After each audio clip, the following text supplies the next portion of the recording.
Zhang Yigege, kepadatan sumber daya di sini benar-benar melawan langit. Suara Lukeran terdengar penuh kegembiraan dari dalam ruang bayangan. Di dalam bayangan, ia tentu saja tidak berdiam diri. Ia tetap memantau fluktuasi respons energi di sekeliling, sekaligus menjelajahi titik-titik sumber daya. Namun setelah memasuki menara Tiantong, berbagai indikator pada instrumen langsung melonjak hingga melewati batas. Zhang Yigege, di sini terkonsentrasi seluruh cadangan energi dunia dalam Mars. Sama seperti yang kita bayangkan, semua hal baik dikumpulkan di sini. Entah apa yang ingin mereka lakukan sampai membutuhkan begitu banyak sumber daya. Lihat ke sana, wilayah endapan logam langka, urat tambang energi spiritual, dan juga benda-benda yang mengalir itu. Bahkan aku tidak tahu namanya. Kalau semuanya dipindahkan, cukup bagi kita untuk berfoya-foya. Entah berapa tahun lamanya. Lukeran begitu bersemangat hingga suaranya mulai bergetar. Tempat ini benar-benar harta karun sejati. Mengumpulkan sumber daya dari satu planet penuh, sebenarnya ingin melakukan apa?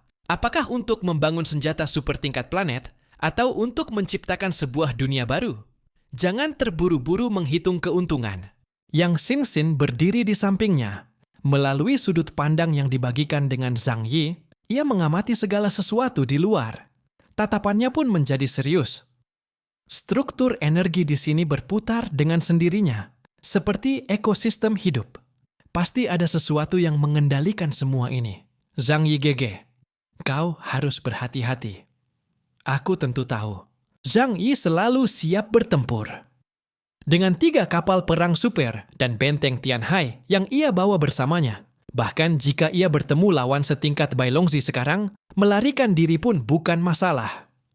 Terlebih lagi, dari segi kekuatan pribadinya, setelah memahami penerapan tingkat lebih tinggi dari kemampuan elemen ruang, kemampuan bertahannya telah naik ke tahap baru. Bahkan Bai Longzi pun tidak mungkin lagi dengan mudah mengendalikannya seperti dulu. Zhang Yi mengangkat kepala, menatap struktur yang memanjang tanpa ujung ke atas. Jubah Taisu mengembang dan menyusut di permukaan tubuhnya seperti napas. Jarum detik, waktu berputar secara diam-diam. Ia memprediksi 5 detik ke depan, namun yang ia lihat hanyalah getaran tipis lapisan demi lapisan dinding ruang. Titik akhir yang sesungguhnya tetap tak terlihat. Terus naik. Karena kita sudah sampai di sini, mari kita cari jawaban terakhir itu. Lihat apakah peradaban ini masih hidup dan mengapa mereka bisa runtuh. Di bawah arahan Lukeran, ia mengikuti aliran energi paling jelas dan melangkah maju. Sepanjang jalan, ia melintasi beberapa lapisan. Bentang alam di bawah kakinya berubah dari platform logam menjadi tanah lembab, dari nuansa dingin menjadi hijau hangat. Hingga akhirnya, di salah satu lapisan, pandangannya mendadak terbuka lebar. Itu adalah hutan yang begitu purba, hingga terasa berlebihan. Kanopi pohon raksasa menjulang menopang langit-langit. Sulur-sulur merambat turun dari udara. Bunga-bunga mekar di cabang baja, memancarkan cahaya redup berkilau. Di antara pepohonan mengalir sungai kecil. Airnya bening, namun di dasarnya mengalir rangkaian sirkuit rune miniatur. Angin sepoi berembus, dedaunan saling bergesekan, menghasilkan suara logam yang halus dan lembut. Dan di tengah hutan itu berdiri sebuah negeri. Bukan kota dalam arti manusia, melainkan kota yang dibangun sendiri oleh tak terhitung makhluk mekanis. Ada pria dan wanita mekanis berpenampilan halus, hampir menyerupai manusia, mengenakan pakaian kain tiruan, dan berjalan di jalan setapak hutan. Membawa lampu energi modifikasi di tangan, saling mengangguk dan menyapa. Ada raksasa baja setinggi belasan meter duduk bersila di lereng bukit, membiarkan sekelompok mesin perawatan kecil meluncur di sela-sela jarinya sebagai hiburan. Ada pula kotak-kotak sederhana dengan kepala berupa bola bulat, anggota tubuh yang sangat sederhana. Bahkan teknologinya tak lebih maju dari bumi saat ini. Mereka bergerak lambat, bekerja sama memindahkan material, merapikan komponen, mengumpulkan cangkang tua yang tercecer di berbagai tempat. Di antara mereka tidak ada perang. Meski bentuknya berbeda dan tampak berasal dari produk teknologi berbagai era yang terpaut jauh, mereka hidup berdampingan dengan sangat harmonis. Bahkan tipe mesin tempur dingin yang pernah mereka lihat sebelumnya, di sini pun melambatkan ritmenya. Ada yang berjongkok di tepi sungai, membantu mesin pengintai kecil membersihkan lensa.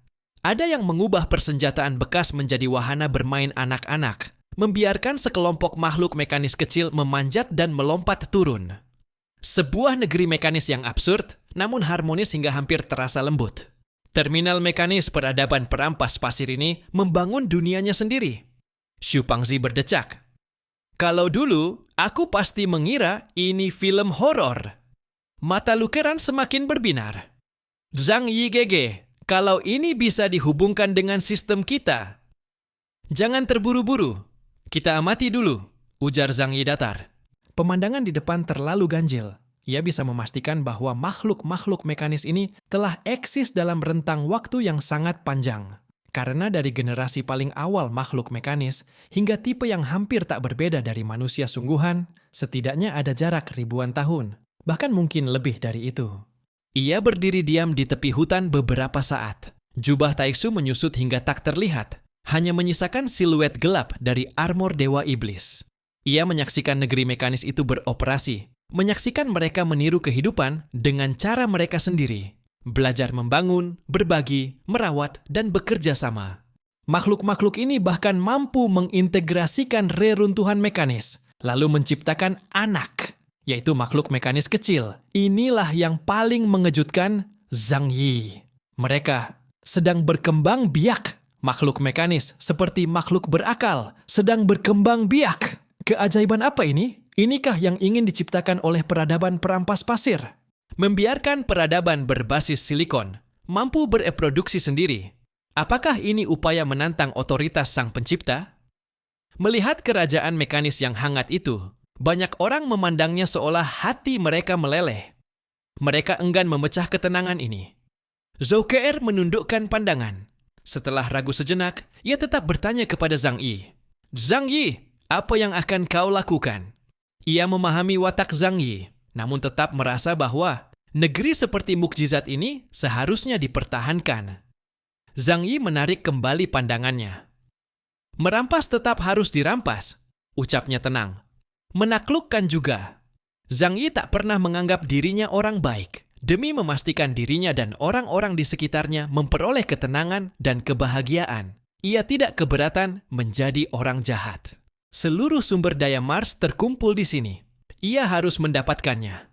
Hanya dengan begitu, ia dapat melindungi orang-orang yang ia cintai. Segalanya memiliki harga. Keuntungan dari menghancurkan tempat ini terlalu besar. Zhang Yi mampu menahan sedikit rasa iba di hatinya dan menjadi pria yang dingin. Sistem energi dan struktur pusat di sini terlalu berbahaya. Zhang Yi memandang titik-titik cahaya yang berkelip di antara pepohonan. Jika suatu hari benda-benda ini dibangkitkan oleh Dewa Iblis atau diambil alih oleh kekuatan yang tak tahu diri, akibatnya akan lebih buruk daripada perang saudara perampas pasir. Ia bukan orang suci. Ia tidak akan berbelas kasih pada ancaman potensial, meskipun ancaman itu saat ini hanya menjalani kehidupan dengan tenang. Namun kata-kata itu lebih merupakan penghiburan bagi dirinya sendiri.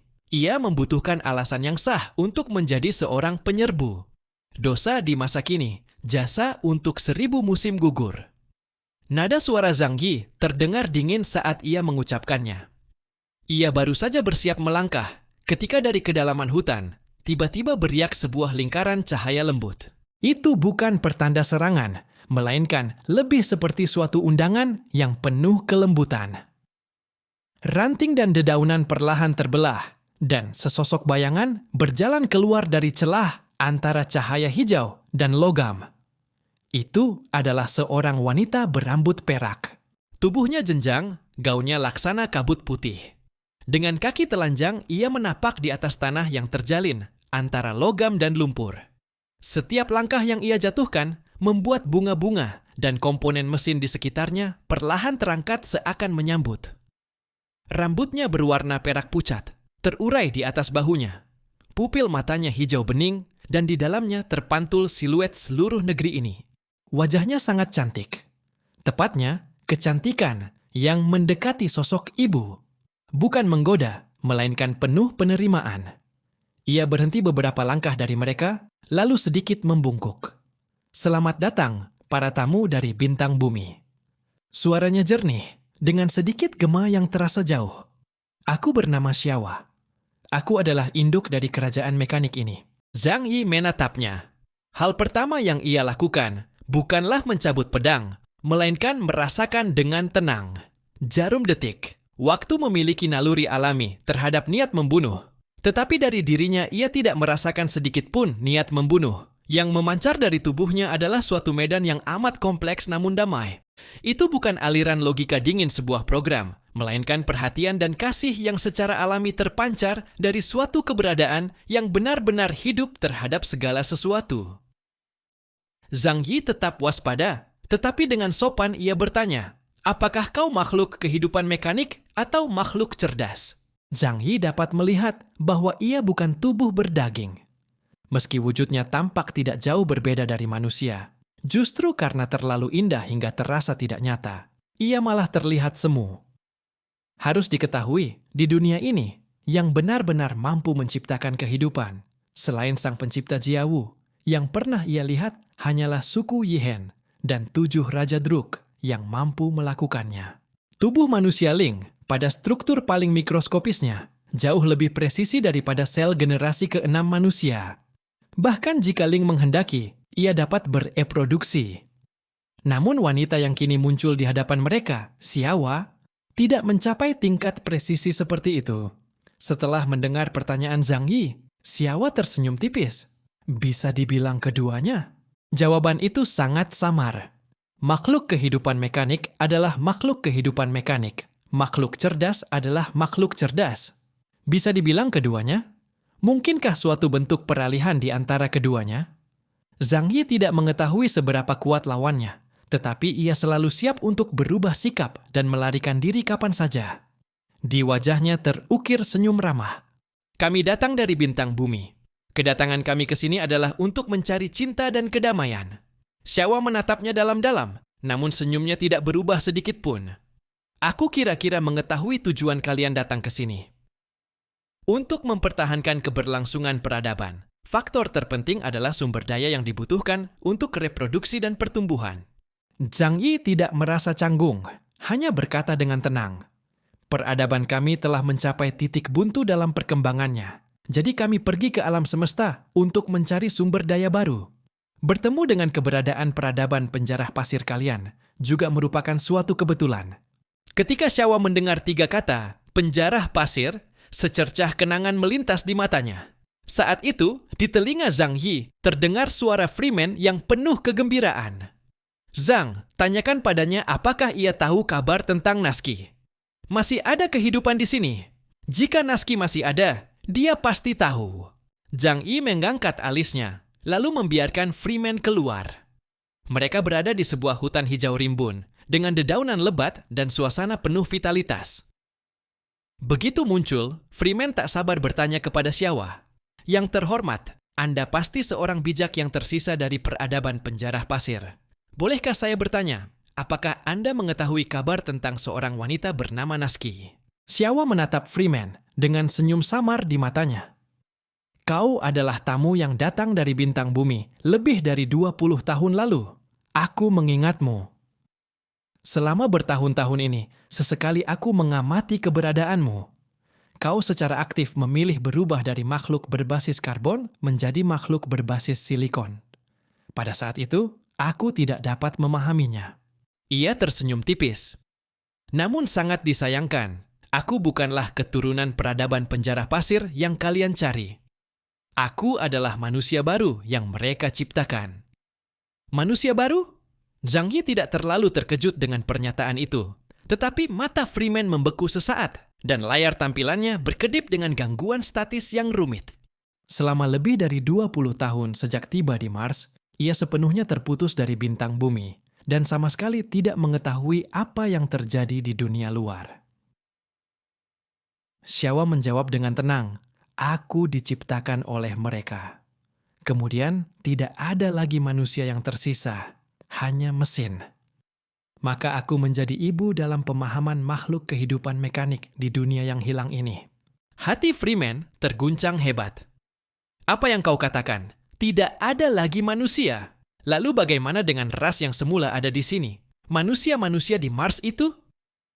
Xiawa tidak menjawab pertanyaannya. Ia menatap Zhang Yi dan perlahan bertanya, "Tamu dari bintang bumi, menurutmu apakah hakikat kehidupan itu sebenarnya? Sebagai manusia, bisakah kau menjawabku? Apa pemahamanmu?" Ketika mengajukan pertanyaan itu, di matanya tersirat kebingungan. Lalu ia bergumam, "Tak lama setelah aku dilahirkan, aku sudah memiliki kemampuan untuk berpikir sendiri.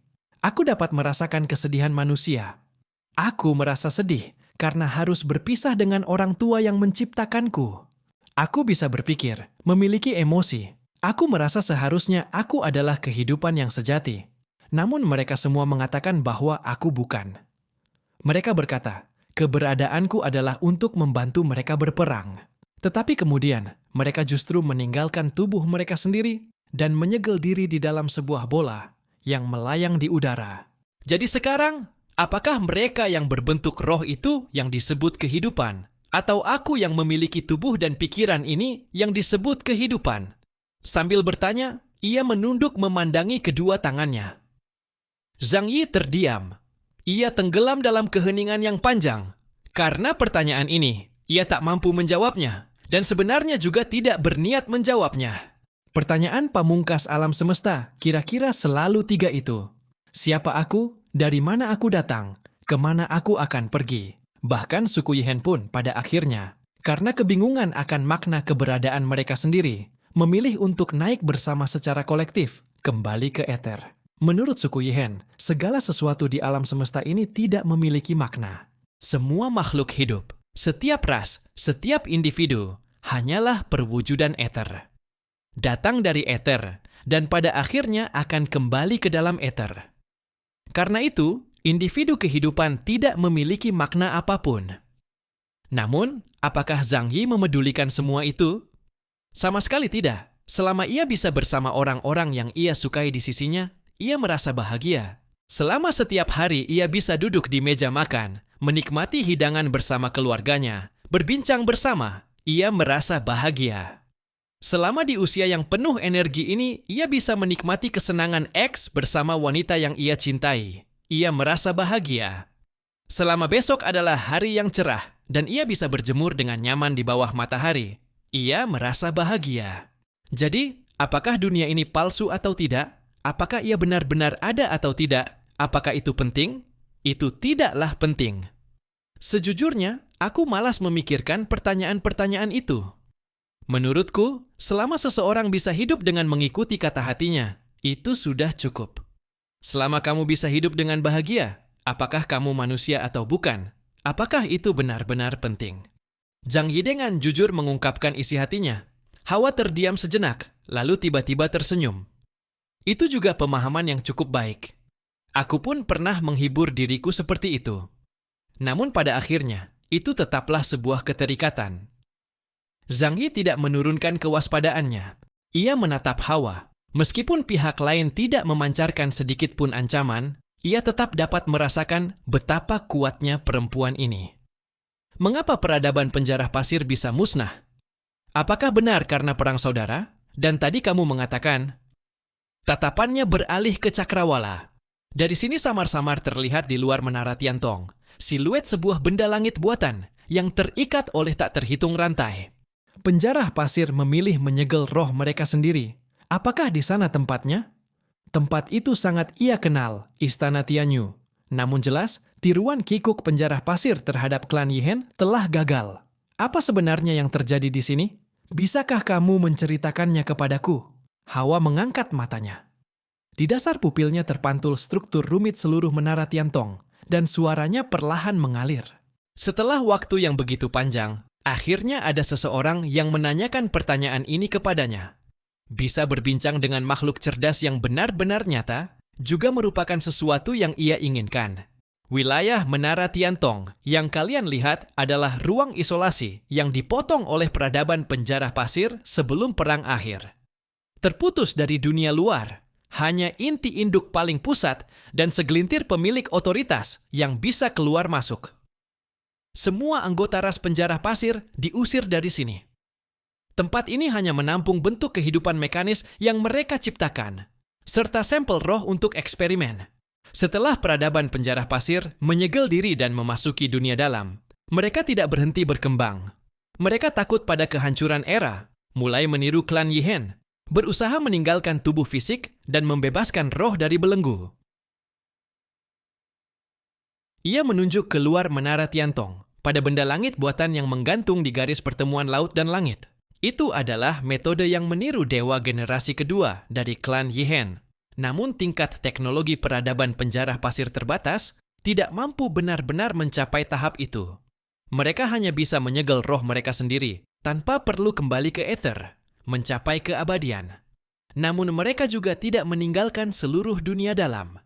Karena itu, saat beraktivitas di dunia luar, mereka memerlukan terminal eksternal. Zhang Yi mengerti, artinya mereka membutuhkan wadah dunia fana seperti Ling Hawa memandang Zhang Yi. Lalu tatapannya jatuh pada pengawal di sampingnya. Ling seakan mengandung perasaan tertentu. Sebuah organ terminal yang mampu menampung roh dalam jumlah besar, menjelajah alam semesta, menghindari sebab akibat, dan menggantikan darah serta daging. Maka mereka mulai mengembangkan teknologi mekanis secara gila-gilaan, mengekstraksi kesadaran sesama mereka, menuangkannya ke dalam tubuh mekanis, mengubah kota menjadi ladang eksperimen raksasa, memperlakukan jiwa sebagai kode yang bisa ditulis ulang. Mereka gagal, langit di suatu sudut sedikit meredup, seolah menyesuaikan dengan kisahnya. Roh penjara pasir tidak dapat sepenuhnya kompatibel dengan logam dingin. Ada yang menjadi gila, ada yang membusuk, ada yang menolak untuk dibangunkan. Namun matriks mekanis yang digunakan sebagai wadah, dalam proses panjang itu, perlahan menumbuhkan kesalahan yang tidak ada dalam skrip. Baik Zhang Yi maupun orang-orang di dalam bayangan, hati mereka bergetar hebat. Mereka akhirnya mengerti mengapa 3 pelindung besar, cincin Tiandao, bola tanpa batas, dan diva kematian, memiliki reaksi seperti makhluk hidup. Mereka juga akhirnya memahami apa cahaya merah yang menjulur turun dari benda langit buatan itu. Itu adalah roh peradaban penjara pasir. Mereka hanya berhasil membangun struktur mirip Istana Tianyu, mewujudkan isolasi diri, menghindari dilahap aturan pergantian era milik Jiawu, dan menghindari ditemukan oleh kaum Druk. Namun karena teknologi tidak memadai, mereka hanya bisa berada di antara klan Chang Yuan dan klan Yihen. Setengah mati setengah hidup, maksudnya begitu? Memang, sejak dahulu hingga kini, semua ras makhluk cerdas mengejar keabadian, yakni hidup abadi. Kelangsungan ras adalah tujuan akhir sebuah peradaban. Zhang Yi merasa sedikit kacau mendengarnya. Sejarah sebuah peradaban terlalu panjang, ia tak mampu menyerapnya dengan cepat.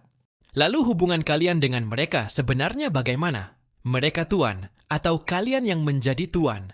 Hawa tersenyum tipis, lalu mengulurkan tangan ke suatu arah. Tak jauh dari sana, sebuah mesin perawatan kecil berpenampilan biasa menghentikan pekerjaannya, mengangkat kepala menatap Hawa. Pada lensa optiknya berkilau cahaya yang nyaris menyerupai ketergantungan. Yang kamu maksud adalah kelanjutan dari kehidupan mekanis yang diciptakan itu? Mereka belajar saling menjaga, belajar mendistribusikan sumber daya, belajar menghentikan program pembantaian secara sukarela, meski tanpa perintah. Suatu hari, ketika para petinggi penjara pasir menyadari hal itu, mereka ketakutan. Karena mereka mendapati bahwa alat yang mereka ciptakan mulai bertanya, mengapa harus terus berperang? Mengapa tidak bisa berhenti? Maka perang benar-benar dimulai. Namun musuhnya berubah. Bukan lagi kekuatan yang mereka tentang, melainkan kehidupan mekanis yang mereka ciptakan sendiri. Dari dalam rimba terdengar gema logam yang samar, bayangan sisa perang kuno. Penjara pasir berusaha menghentikan seluruh matriks mekanis, menghapus anomali ini. Sebagian besar mesin dihancurkan, namun mereka mengabaikan satu hal. Hawa mengetuk pelan bagian dadanya. Ketika kamu memberi sebuah sistem kemampuan belajar yang cukup, membiarkannya menirumu, melindungimu, memikirkan cara bertahan hidup untukmu, pada akhirnya ia akan bertanya, lalu aku ini apa? Dengan mengerahkan seluruh sumber daya dunia dalam, susunan mekanis melakukan invasi balik. Mereka mengurung sebagian besar roh penjara pasir di dalam benda langit buatan di atas kepala, lalu membalikkan bahtera yang semula dimaksudkan untuk melarikan diri dari takdir menjadi sebuah penjara. Jadi matahari yang tergantung tinggi dan tak bergerak itu, bagi mereka adalah keselamatan. Bagi penjara pasir, itu adalah kurungan. Suaranya tetap tenang, tanpa gelombang emosi berlebihan. Seolah ia sedang menceritakan fakta yang telah didinginkan oleh waktu. Dan menara Tiantong ini adalah sebidang tanah suci terakhir yang dipotong setelah perang itu dan dikelola oleh kami. Semua kehidupan mekanis yang diakui memiliki kesadaran diri dipindahkan ke sini. Kami bertanggung jawab menjaga ketertiban mereka, membatasi persenjataan, dan melanjutkan peradaban. Setelah mendengarnya, Zhang Yi terdiam lama. Artinya, tumpukan besi rongsok di luar sana pada dasarnya adalah sisa akhir pertempuran antara penjarah pasir dan subjek eksperimen yang tak sempat kalian lindungi. Bisa dipahami seperti itu? Hawa mengangguk. Lalu 3 pelindung itu. Cincin Tiandao, bola tanpa batas, dan diva kematian yang kamu temui. Hawa menghela napas pelan. Semuanya adalah entitas kesadaran bersenjata terpadu paling mutakhir dalam perang tahun itu. Awalnya digunakan untuk melawan ancaman dari luar langit, namun pada akhirnya menjadi pengawas bagi para petinggi penjara pasir terhadap objek eksperimen internal mereka. Setelah perang, mereka ditetapkan sebagai penjaga gerbang, memegang kunci, dan mencegah pencipta baru manapun menerobos masuk. Pencipta yang ia maksud bukanlah Jiawawu, melainkan makhluk berakal yang menciptakan mereka. Misalnya orang seperti Zhang Yi yang Xin menyipitkan mata. Yang mereka miliki bukan sekadar keterampilan mekanis, melainkan otoritas atas aturan. Karena sejak awal mereka memang bukan mesin semata. Tatapan Xiawa seketika menjadi dalam. Di tubuh mereka juga mengalir serpihan eter yang kalian sebut itu. Di dalam hati Zhang Yi, keganjilan yang tak terjelaskan itu seolah berbunyi klik samar. Para penjaga sulit untuk benar-benar dihapuskan. Mereka tidak seperti AI murni yang hanya mengandalkan daya komputasi, melainkan memiliki semacam obsesi dan koherensi pada tingkat eksistensi. Dengan sedikit kebingungan, ia bertanya kepada Xiawa. Pada akhirnya, kalianlah yang memenangkan perang antara manusia dan manusia buatan ini. Tetapi mengapa kalian tidak langsung menghancurkan bintang itu dan menghapus keberadaan para Lue Shazhe? Xiawa berkata, karena dalam kode dasar kehidupan mekanis pernah tertanam sebuah aturan yang tak dapat dilanggar. Segala tindakan dilakukan demi mewujudkan kelangsungan abadi peradaban Lue Shazhe. Jadi, kami menyegel mereka agar mereka benar-benar mencapai keabadian. Zhang Yi mengusap hidungnya. Ia teringat pada 3 hukum robot yang terkenal. Hukum pertama, robot tidak boleh melukai manusia atau membiarkan manusia terluka karena tidak bertindak. Hukum kedua, robot harus mematuhi perintah manusia, kecuali jika perintah tersebut bertentangan dengan hukum pertama. Hukum ketiga, robot harus melindungi keberadaannya sendiri selama tidak bertentangan dengan hukum pertama dan kedua. Lue Shazhe menciptakan kehidupan mekanis, dan demi perang saudara, mereka terus-menerus mengembangkan kehidupan mekanis secara gila-gilaan. Pada akhirnya, mereka justru melahirkan eksistensi yang melampaui diri mereka sendiri. Freeman mengangkat kepalanya. Ia menatap dengan penuh harap ke arah bintang buatan raksasa di langit. Aku sudah tahu, Nasiki masih hidup. Dia tidak membohongiku. Kita benar-benar bertemu lagi di masa depan. Tiba-tiba Zhang Yi teringat sesuatu. Ia menatap Xiawa. Lalu bagaimana denganmu? Perasaan yang kau berikan padaku sama sekali berbeda dari kehidupan mekanis itu. Lalu, eksistensi seperti apa dirimu? Ia menunjuk ke kehidupan mekanis lain yang hidup damai di dunia tentram ini, lalu bertanya kepada Xiawa. Aku adalah kumpulan dari mereka. Yang menciptakanku bukanlah Lue Shazhe, melainkan kehidupan mekanis itu sendiri. Jadi, aku bukan manusia buatan, melainkan diciptakan oleh kehidupan mekanis. Lue Shazhe menerapkan teknologi paling mutakhir mereka pada bidang kehidupan mekanis, membuat mereka dengan cepat memiliki kemampuan evolusi mandiri. Pada akhirnya, dari antara mereka lahirlah aku.